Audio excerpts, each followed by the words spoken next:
তারও সমুদ্র দর্শন হয় নাই, তাকে সমুদ্রে আসতে হলে আমার পথ দিয়ে আসতে হবে, আমি তাকে স্বাগত জানাই। তেমনি ভারতের পূর্বাঞ্চল একই অবস্থা, নেপালের যে অবস্থা, ভুটানের যে অবস্থা, নেপাল ভারতের সেভেন সিস্টারের একই অবস্থা, তার সমুদ্র দর্শনটা হবে না। তার সঙ্গে আমরা যোগ দিয়ে একসঙ্গে এই অর্থনৈতিক অঞ্চল, আমাদের যে সমুদ্র বন্দর, তাদের মাল আনা নেওয়া করবে, আমাদের মাল আনা নেওয়া করবে, তাদের কাছে যাবে, তাদের অর্থনীতি আমাদের অর্থনীতি একসঙ্গে রাখবে। তারাও খুব কষ্টের অবস্থায় আছে, তারা খুব ভালো অবস্থায় নেই।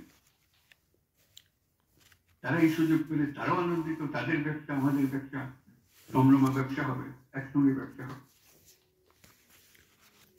এগুলো বললাম এই জন্য, আমরা ভবিষ্যৎ সম্বন্ধে অনেকটা হতাশাই বলি। হতাশার তো কারণ নাই, এটা আনন্দের বিষয়। আমাদের যে অবস্থান, যে সুযোগ সুবিধা, শুধু সেগুলোকে আহরণ করা, কাজে লাগা। প্রক্রিয়া শুরু হয়েছে, এই প্রক্রিয়াকে জোরদার করা, যাতে করে আমরা এই অর্থনৈতিক অঞ্চল গড়ে তুলতে পারি।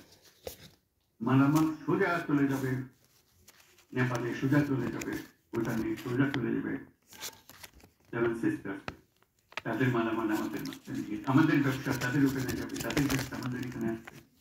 সেটি হলো অর্থনীতি। কাজেই প্রাকৃতিক দিক থেকে আমরা খুবই সৌভাগ্যবান।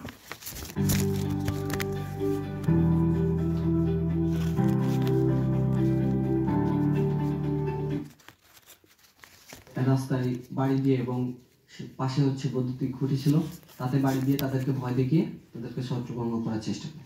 আমার আম্মু আমাকে সবসময় একটা কথাই বলে যে আমি যাতে কাউকে আঘাত না করি বা কারোর বিরুদ্ধে মুখোমুখি না হই। দর্শক, আপনারা ইতিমধ্যে দেখেছেন